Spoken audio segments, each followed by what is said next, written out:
여러분, 요한계시록이 구약에 있다라고 한다면, 그래서 저런 말씀을 그대로 만약에 그 시대에, 예를 들어 사도 요한이 아니라 모세나 구약에 활동하던 선지자들이 저 환상을 보았다라면 전혀 이해를 못했을 거예요. 전혀 저게 무슨 뜻인지 알 수도 없을 거예요. 하나님께서 창세기부터 쭉 예수님의 시대까지 오시면서 그 역사가 있었기 때문에 저 요한계시록에서 그 환상을 보여줬을 때에 사도 요한이 이거구나 라고 하는 걸 알 수가 있는 거예요. 그러니까 그 밑에 역사적인 하나님의 이야기가 없었다라고 하면 저는 이해할 수 없는 그냥 누가 만든 공상 이야기와 같은 것밖에 되지 않죠. 오늘 아침 이제 앞에 찬양팀이 뭐에 관한 찬양을 했어요? 교회에 관한 찬양을 했어요. 왜 우리가 이런 교회에 관한 찬양을 해야 되는가? 도대체 왜 우리는 교회에 모여가지고 하나님 예배를 드려야 되는가 하는 이야기의 해답이 오늘 요한계시록 12장에 등장을 하게 되어져요. 그래서 요한계시록 12장은 성경 전체에 하나님께서 이루고자 하시는 구속사의 요약이기도 하고요. 그리고 요한계시록 전체에 무슨 말을 하려고 하는지에 대한 그걸 알 수 있는 키워드와 같은 그런 책이에요. 그래서 이 말씀을 이해를 할 수 있어야 왜 이 시대에게 교회가 중요한지, 또 하나님이 우리를 통해서 어떤 일을 하시는지를 우리는 알 수가 있는 거거든요. 그래서 오늘 말씀을 이해하기 위해서는 세 가지를 우리가 알아야 되는데, 하나는 지금 저 사도 요한이 본 환상의 여자는 어떠한 존재냐, 누구를 얘기를 하는 거냐, 그리고 그 여자를 삼키려고 하는 그 붉은 영은 또 어떤 존재고, 이 둘 사이가 오늘 우리가 교회를 다니고 신앙생활하는 우리들과 무슨 상관이 있느냐라고 하는 이 세 가지를 알아야 오늘 이 메시지가 우리에게 다가오게 되어지죠. 먼저 말씀 하나 볼게요. 이사야 66장이에요.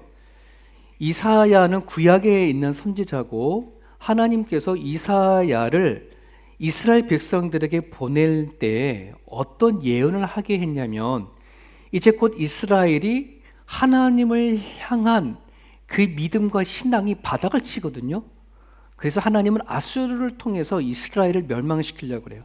당신이 세운 나라이지만 하나님을 전혀 잘못 알고 신앙생활을 하는 그들에게 하나님은 징계를 내리시는데, 이제 아수르를 보내가지고 이스라엘을 치겠다라고 한다는 거예요.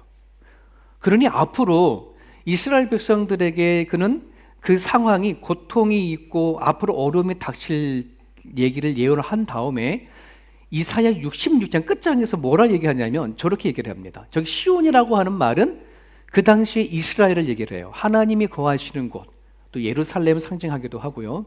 같이 읽을까요? 조금 길지만 같이 읽을까요?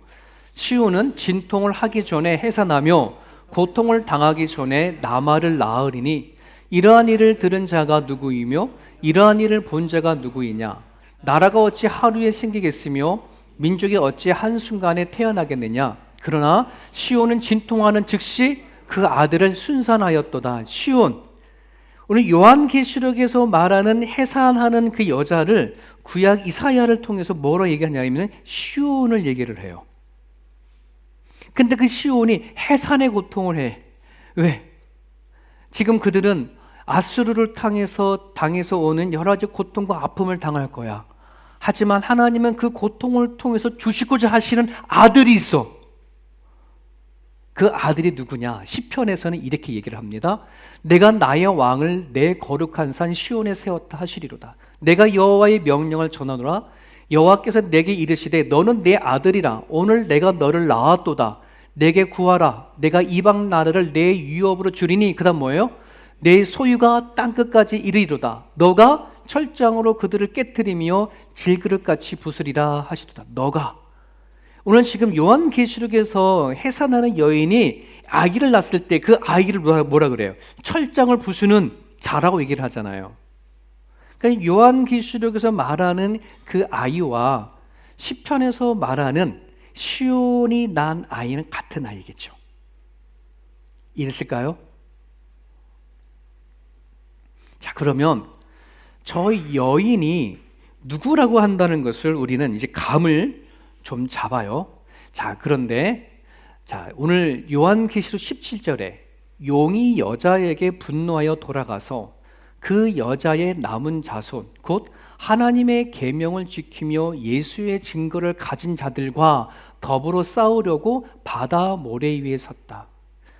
자, 여자가 아이를 낳고 그 아이가 하나님 앞에 올려드려졌고 그 여자의 남은 자손이 있는데 하나님의 계명을 지키며 예수의 증거를 가진 자들이래. 이 신약에서의 그 자손을 얘기하거든요. 누구를 가리킬까요? 교회. 예수 그리스도를 믿는 사람들. 하나님의 계명을 갖고 예수의 증거를 가진 사람들. 그러니 저 여자는 그 사도 요한이 딱 보았었을 때에 아, 구약에서 말하는 시온이구나. 그리고 마리아를 그러니까 예수를 낳은 마리아구나. 그리고 지금 신약 시대의 성령 시대 때에는 예수 그리스도를 믿고 살아가는 교회가 바로 여자이구나라고 하는 것을 사도 요한은 분명히 알았을 거예요. 이해됐습니까? 그래서 사도 요한계시록에서 말하는 저 여자를 우리가 이해를 할 때에는 오늘날 교회를 얘기합니다. 교회. 자, 그러면 붉은 용은 누굴까요? 붉은 용. 큰 용이 내쫓기니 옛뱀 창세기에 하와를 접근해가지고 하와를 유혹해서 그를 죄를 짓게 만든 옛뱀 곧 뭐라? 마귀다. 그리고 사탄이라고도 한다. 온 천하를 꾀하는 자가 그가 땅으로 내쫓기니 그의 사자들도 그와 함께 내쫓겠다. 사탄은 하나의 존재가 아니라 그룹을 이루는 거구나. 사탄이 있고 그들의 사자들, 사탄의 편에서 같이 싸웠던, 그래서 하늘의 전쟁 얘기를 하잖아요. 바로 성경에, 그죠? 미가엘과 그의 사자들과 사탄과 그 용과 그의 사자들이 싸웠는데 쫓겼어, 졌어. 어디로 쫓겨난 거예요? 하늘에서 땅과 바다로 쫓겨났다. 자, 그러니 여러분, 그 쫓겨난 용, 쫓겨난 마귀에 대해서 12절에 이렇게 표현하죠. 그러므로 하늘과 그 가운데에 거하는 자들은 즐거워하라. 하늘과 그 가운데, 하늘에 있는 존재들은 거긴 사단이 없겠을 거 아니에요. 그러나 땅과 바다는 어디? 우리가 살고 있는 이 땅과 이 바다에는 화가 있대. 그거 어떤 화냐? 마귀가 자기 때가 얼마 남은 줄을 알므로 크게 분내어 너희에게로 내려갔다. 너희에게가 누굴까요? 우리가 살고 있는 이 세상. 이해됐을까요? 자, 그러니 오늘 우리가 살고 있는 이 세상의 현실은 이렇단 말이에요. 우리가 하나님을 모르고 살아갔다면은 이 세상은 그냥 저절로 만들어지고 저절로 있는 세상이고 태어나서 남들처럼 그냥 살기 위해서 일하고 공부하고 먹고 사는 게 다일 거라는 말이지. 근데 이미 성경 안에는 이 세상을 창조하시고 지으시고 처음과 끝을 주관하신 하나님은 이 세상의 이야기를 써 내려가셨다는 말이에요. 히스토리, 그의 이야기, 하나님의 역사가 창세기부터 요한계시록까지 앞으로 우리가 죽고 난 이후부터, 아니 예수님이 다시 오실 때까지 이야기를 하나님이 써 내려가고 계신다. 이게 믿어지나요? 여러분, 우리가 하나님을 믿는다는 것은 어디에 계신 존재만 믿는 것이 아니라 그 하나님이 어떻게 일해 오셨고 지금 우리가 어떤 상황에 있는지, 그리고 하나님은 우리를 통해서 무엇을 하려고 하는지 그것을 알고 믿는 것이 믿는 거예요. 그냥 어떤 신에 대한 존재만 믿는 게 아니라니까? 어떤 하나님을 내가 어떤 신같이 믿는 그런 사람이라고 한다면 내가 살아가는 내 삶 속에서는 하나님 아무런 영향을 끼치지가 않아. 아니, 도리어 내 삶 속에 하나님이 들어오는 게 자체가 싫어. 그죠? 그런데 우리가 하나님을 믿는 건 그게 아니에요. 내가 살아가는 삶의 모든 삶의 상황 속 안에서 하나님이 일을 하신다는 것을 믿는 거고, 나를 통해서 무언가 하시려고 하시는 하나님의 의도를 우리가 받아들인다는 것이에요. 그러니 우리는 자연스럽게 내 삶이 하나님이 원하시는 삶으로 갈 수밖에 없는 거예요. 네. 이게 믿는 거예요. 존재를 믿는 게 아니라.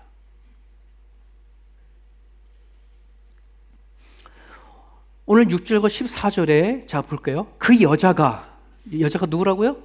구약에는 시온이지만 우리는 누가? 교회. 여자가 어디로 도망쳤어요? 광야로 도망쳤어요. 지금 저 광야는 그럼 어떤 곳일까? 우리는 광야 하면 떠오르는 성경이 어디 있어요? 네, 출애굽. 네, 맞아요. 이스라엘 백성들이 430년간의 애굽의 종살이로 살았어요. 이스라엘은 하나님의 후손, 아브라함의 후손이죠. 하나님께서 아브라함을 통해서 당신의 민족을 세워가기 위하여서 그를 불렀는데, 그들이 애굽에 정착을 하면서 430년 동안에 종살이로 살았다는 말이에요. 그러면 생각해 보십시오. 50년, 100년 얘기도 아니라 430년간은 그 긴 세대를 겪으면서 그들의 삶은 아주 노예 근성으로 가득했을 거예요. 물론 하나님이란 존재는 알았지만 그들 삶 속에서 하나님을 믿고 산다는 그 삶은 전혀 없었을 거라는 말이죠. 자기가 보는 대로, 느끼는 대로, 하고 싶은 대로 살았을 거예요. 그런 이스라엘 백성들을 하나님은 구원해 내시고자 모세를 보내요. 모세를 보내서 그들을 뭐합니까? 네, 출애굽하죠. 출애굽했는데 그들이 가나안 땅에 가기 전에 그들이 마주친 것이 뭐예요? 광야입니다. 광야. 젖과 꿀이 흐르는 땅, 하나님께서 예비하신 땅에 들어가기 전에 그들이 먼저 밟아야 할 땅, 훈련을 받아야 할 그 땅, 이게 광야라는 말이에요. 광야. 어쩌면은 그들은 광야로 갈 생각이 없었을지도 몰라요. 정말 바로 즉시 가나안 땅으로 들어가고 싶어 했을지도 모르겠어.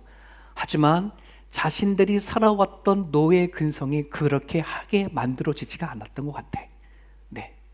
그러니 하나님이 함께 하시고 그 광야 속에서 먹이시고 입히시고 수많은 것을 보여줬음에도 불구하고 그들은 그 하나님을 받아들이는 데 쉽지 않았어. 그러다 보니 일주일, 2주일 만에 가야 할 거리가 40년의 광야의 훈련이 들어가게 되어지죠. 그죠? 그러니까 이스라엘 백성들에게서의 그 광야는 자기 자신을 철저히 깨트려 부시는 그런 자리예요. 430년간의 노예의 근성을 깨트리는 자리. 그래야지만 가나안에 들어가서 하나님만 바라보고 살 수 있으니까. 거기 광야에는 자신의 힘으로 살 수 없는 것이에요. 하나님이 먹여주셔야지, 물도 주셔야지만 먹고 살 수 있는 그런 곳이에요.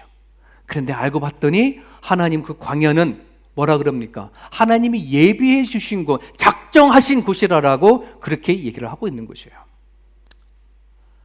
자, 그런데 보세요. 광야로 도망을 가매 오늘 교회도 똑같이 광야로 가는데 이 광야가 결국은 뭐다? 네, 하나님이 예비해 두신 곳. 네. 하나님이 예비해 두신 곳, 하나님이 우리 가운데 일하시겠다고 작정하신 곳, 저는 이게 교회예요. 우리 공동체라는 말이에요. 믿어요? 이게? 도대체 우리가 왜 주일날마다 이 교회에 와가지고 모여서 왜 예배를 드려야 되느냐, 왜 찬양하고 예배하고 이게 왜 중요하느냐? 하나님이 예비해 두신 것이기 때문에 나를 깎고 나의 자아를 발견하게 만들고 하나님이 나를 양육하는 곳이기 때문에 이 교회가 그래서 중요한 거예요. 이것을 우리는 깨달지 못하면 도대체 내가 왜 주일마다 남들 쉬어야 할 날에 내가 교회 와서 예배를 드려야 되는지 전혀 모르겠는다는 것이지. 저 그 얘기하고 있잖아요. 1260일 동안 그를 양육하기 위하여. 여러분 지난주 말씀드렸을까요? 1260일 그리고 3년 6개월. 이는 어떤 기간이다? 말세의 기간. 예수님께서 다시 오시는 그 말세의 기간을 1260일, 3년 6개월, 네, 그 기간 동안 하나님은 교회를 통해서 양육하신다. 양육한다라고 분명히 얘기했잖아요. 왜 양육하시는 겁니까? 예.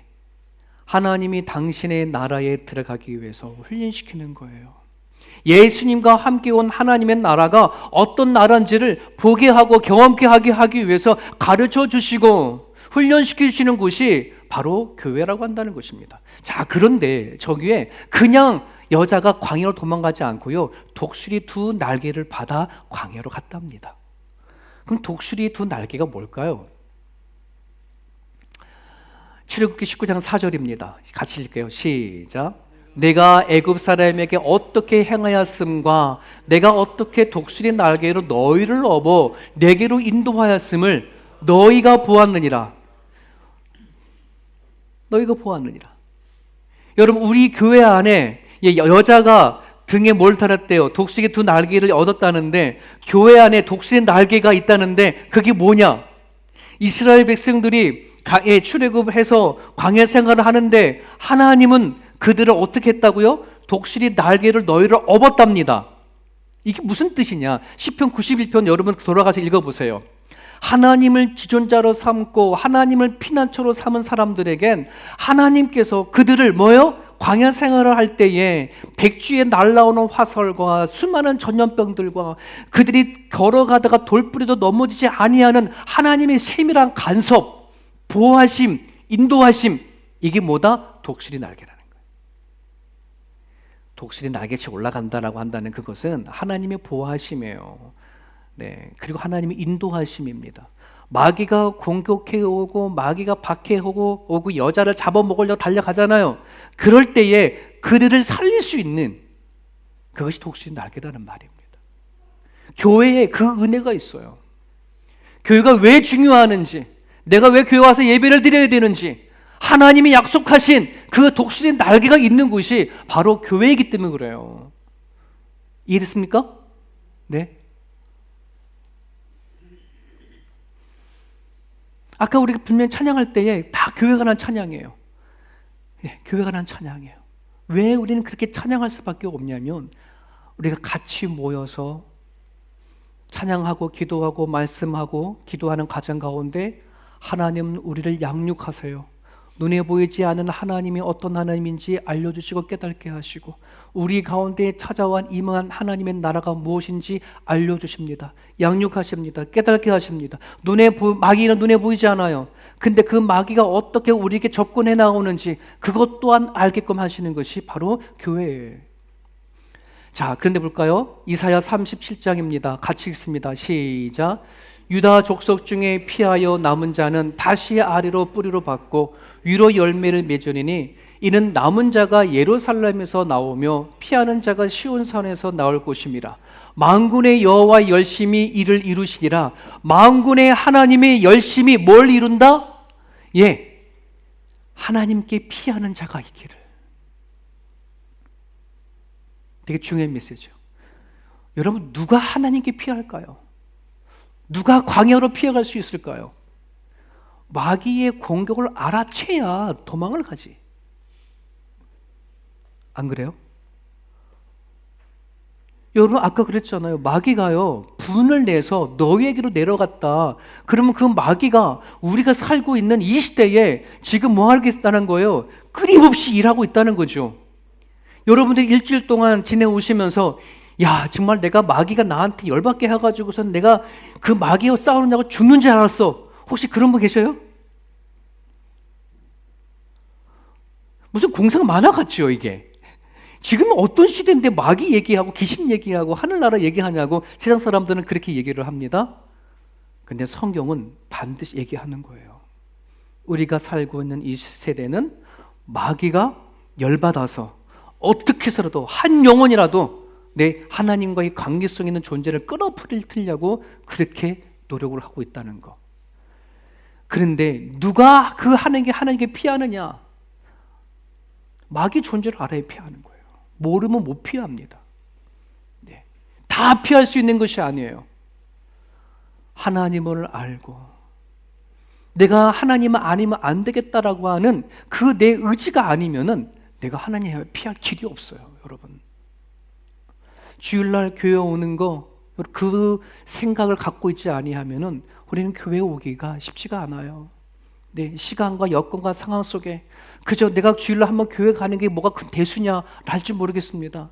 여러분 기억하십시오. 내가 하나님 앞에 약속해 주신 주일에 교회 나와서 예배하는 것 자체가 이미 나에게 끊임없이 다가오는 마귀를 피해서 내가 달려오는 피난처라는 사실을 하나님은 그렇게 얘기를 하고 계시는 거예요. 아직 실감 안 날 거예요.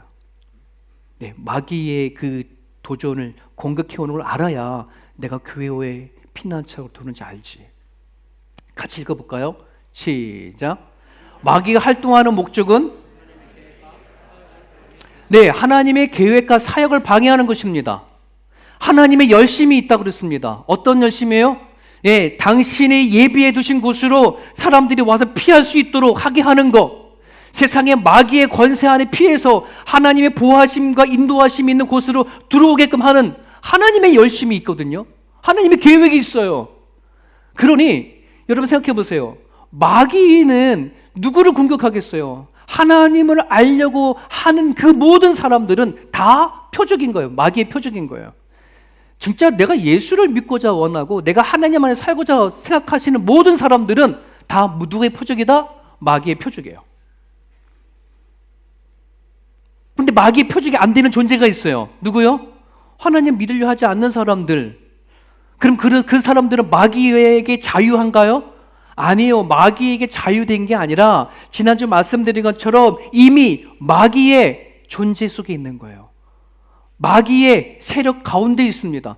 마귀들은 그들을 통해서 뭐한다? 하나님의 계획과 사역을 방해하는 것입니다. 지금 우리를 방해하는 거는요, 마귀 갑자기 얘 머리에 뿔 달리고 뭐 얼굴이 뭐 무섭게 생긴 존재가 와가지고 우리를 꿈에 와가지고 가위를 눌리게 만들고 뭐 어려운 일을 주고 이런 존재가 아니라는 말이에요.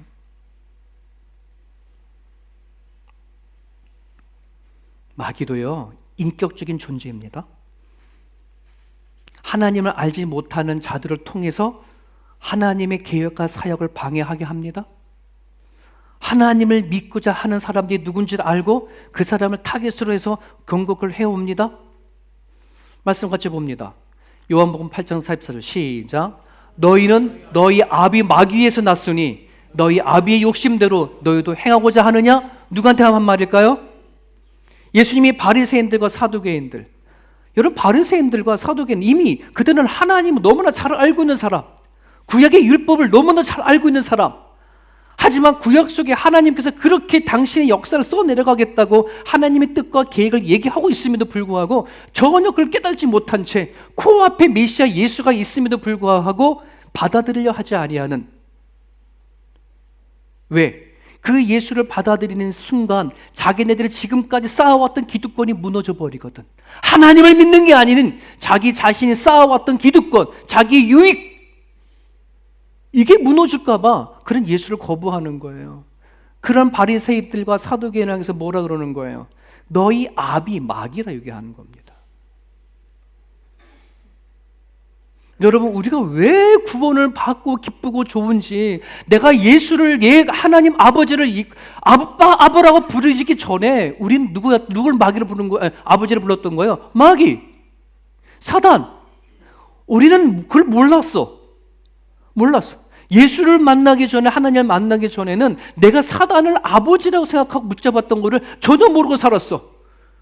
왜? 사단은 그거를 밝히지 않아. 아주 꼭꼭 뒤에 숨어. 그래서 마치 내가 세상의 주인인 것처럼. 사랑하는 여러분, 하나님이 내 하나님, 내 주인이라고 정말 고백하지 못하는 사람들은 여러분, 그러면 여러분 자신이 하나님이잖아요. 신이잖아요. 그죠? 그 뒤에 누군지 내가 신이다, 내가 뭐 주인이다, 그 뒤에 마귀가 있다는 거예요. 그걸 아셔야 돼요.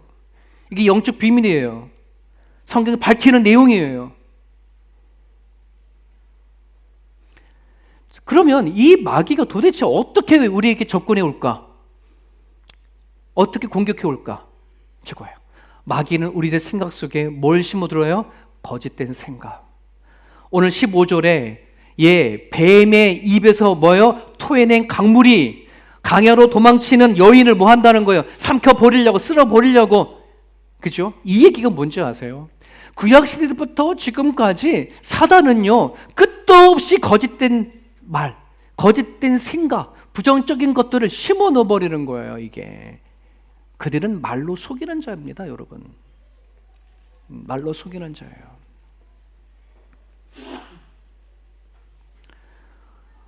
다시 창세로 거슬러 올라가면 마귀가 뱀이 들어가서 뱀의 입을 열어 뭐 하는 거예요? 하와에게 접근합니다. 야, 하와야, 정말 하나님이 선악과를 따먹으면 죽는다고 하더냐? 라고 그가 말로 의심을 심어놔요. 정말 그래? 그랬더니 하와가 뭐라 말해야 됩니까? 맞아, 저 동산 중앙에 있는 저 선악과는 먹지도 만지지도 말라라. 그럼 저거 먹으면 죽을 거 한다 라고 그렇게 얘기를 했어요. 금세 뭐 했어요? 넘어왔지. 반드시 죽어 라고 분명히 얘기했는데 하와는 그 안에 들어왔어요. 정말? 글쎄, 의심이 들어와. 부정적인 생각이 들어와. 그러더니 말씀을 변질시켜버리죠. 그 안에 하나님의 말씀이 정확하게 가지고 있었다라 그러면 마귀가 그 불어놓은 생각과 그 말에 근처서 나갈 수 있었을 거예요. 하지만 그걸 하지 못했어요. 반면에 예수님 볼까요? 예수님이 30살에 공생을 시작할 때에 40일 금식 기도를 합니다. 그럴 때에 마귀가요, 쳐들어 들어와서 유혹한 얘기 너무 잘 알고 있죠. 많은 신학자들이 고민했어요. 도대체 마귀가 예수님 앞에 와서 어떻게 유혹했을까? 어떤 모습으로? 네? 정말 뿔 달린 마귀가 그 앞에 나타나가지고 환상으로 유혹했을까? 그럼 대부분 알지. 그렇게 유혹하는 거 아니에요. 예수님의 생각으로 들어가는 거예요. 예수님이 이런 생각을 했을 겁니다. 야, 내가 이제 하나님의 부름을 받아서 40일 동안 금식해 배가 너무너무 고파. 정말 본인은 돌이라도 지금 떡이를 만들어서 먹을 수 있으면 살 것 같아. 근데 본인에게 그런 능력이 있다라고 하면 뭐 하는 거예요? 할 수 있는 마음이 생기는 거예요. 야, 정말 내가 40일 동안 이런 고난 죽음을 무릅쓰고 금식 기도를 하며 가는데 이 길이 하나님의 길이 맞냐? 내가 하나님의 아들이 맞냐? 내가 이렇게 한다고 무슨 유익이 있을까? 그 마음이 40일 금식 기도를 하고 지친 마음 가운데 찾아 들어오는 거예요. 그렇잖아요? 여러분, 오늘 우리들도요, 신앙생활을 하거나 하나님 붙잡고 살아가다 보면은 이거 꼭 나만 해야 돼? 내가 꼭 이렇게 해야 되는 게 맞아? 우리 수없이 하나님을 믿는 가정 가운데 나를 이 믿는 믿음에 대해 단단히 세워가는 것이 아니라 수많은 부정적인 것들이 우리들 가운데 치고 들어올 때가 너무너무 많거든요. 굳이 이렇게 해야 돼? 굳이 저렇게 해야 돼? 막 이렇게, 그죠? 그게 사단이 치고 들어오는 거예요. 사단은 그렇게 거짓된 생각으로 들어온다니까요. 그럴 때 예수님께서 뭐예요? 당신께서 받았던 신명기의 말씀을 정확하게 갖고 있어요. 그 말씀으로 탁탁탁 쳐 내려가신 거예요. 하와와 예수님의 차이를 비유한다면 그 안에 말씀이 정확한 말씀이 있냐 없냐 이 말입니다. 여러분, 한 여자가 광야에 들어가가지고 양육받는다는 것은 이 말씀에 대한 양육이에요. 말씀이 우리가 분명히 알아야 세상에서 살아갈 때 거짓된 생각이 쳐들어오고 내 안에 수많은 감정들이 생겼을 때에 말씀으로 이겨나가지. 이거 없으면 우린 다 뭐예요? 이게 내 생각인지 마귀 생각인지 내 감정인지 마귀가 주는 감정인지 도대체 알 길이 없어. 그러니 뭐 하는 거예요? 그냥 사는 거예요. 내 생각 나는 대로, 내 감정은 되는 대로. 여러분, 사도 바울 잘 아시죠? 사도 바울이 하나님의 말씀을 받아서 복음을 전하는 이방인의 전도자로 살아가는데요. 여러분, 사도 바울에게 가졌던 자기 병이 있다는 걸 여러분 아시죠? 그 육체의 가시다라고 성경은 그렇게 표현하고 있는데 한번 여쭤볼게요. 사도 바울이 예수님을 만나기 전에 그 병이 있었을까요? 아니, 없었을까요? 있었어요. 예수님을 만나기 전에도 그는 육체의 가시를 가지고 있었고 예수를 만난 다음에도 육체의 가시를 가지고 그렇게 복음을 전했단 말이죠. 근데 어느 날 갑자기 왜 그런 생각이 들었는지 모르겠지만 자신이 복음을 전하는 데 있어서 자기가 가지고 있는 질병이 이게 큰 문제가 된다고 생각을 느꼈던 것 같아. 와, 화가 나, 속상해. 자기가 기도하고 손을 내밀면 사람들은 벌떡벌떡 일어나고 치료되는데 왜 나는 이 고통에서 자유하지 못할까? 하나님 도대체 뭐예요, 하나님? 왜 나는 안 고쳐줘요? 이런 섭섭함이 들어갈 수 있었겠지. 남들은 다 고쳐주는데 나는 왜 이 질병에 자유하지 못합니까? 복음을 전하는데 방해가 되어 버려요. 이게 마귀의 유혹인지 몰랐단 말이에요. 하나님께 기도했어요. 하나님, 제발 이 병 좀 고쳐주십시오. 하나님의 말씀을 전하다가 까무러치고 병들은 내 모습을 보니까 사람이 덕이 되지 않습니다. 하나님, 하나님 좋아하십니까? 막 이런 식으로 했겠죠. 근데 예수님이 뭐라고 답을 주셨어요? 내 은혜가 너에게 족하다. 하나님 말씀을 받았어.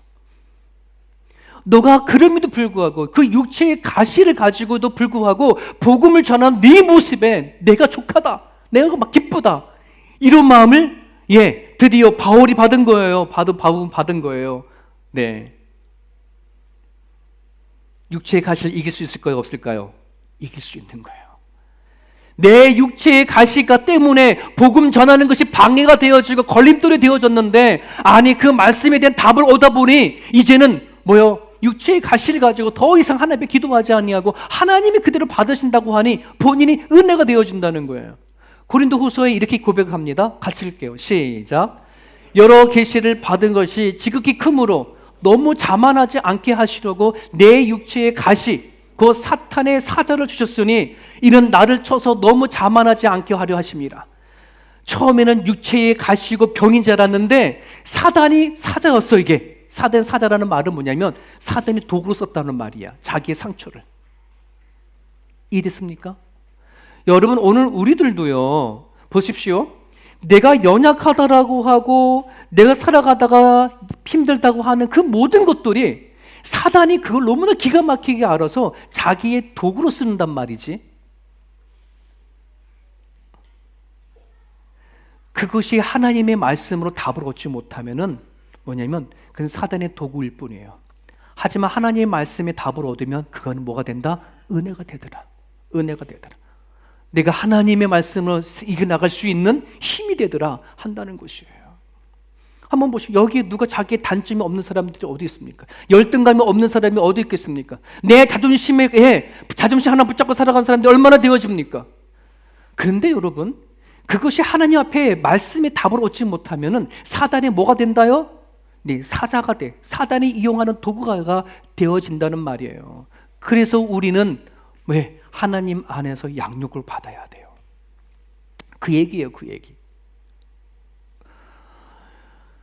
여러분, 오늘 그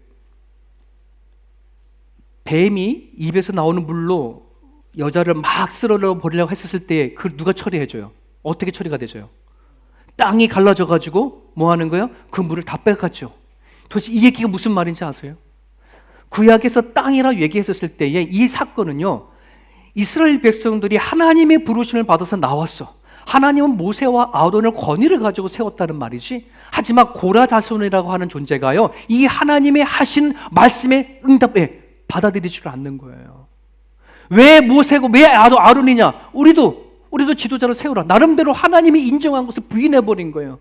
그래서 하나님이 뭐 하는 거예요? 땅을 갈라지게 함으로 말미암아 하나님의 말씀에 배반되고 하나님의 말씀에 어긋나는 고라 자손들을 다 땅에다 묻어버려 버렸어요. 빠져버리겠단 말이에요. 이 얘기는 그건 뭐냐면 땅이 갈라져 가지고 뱀이 내봤던 거짓된 진리를 이길 수 있는 것은 오로지 하나님이 주신 진리 말씀 아니고서는 이길 수 없다는 말씀이에요. 이해됐습니까?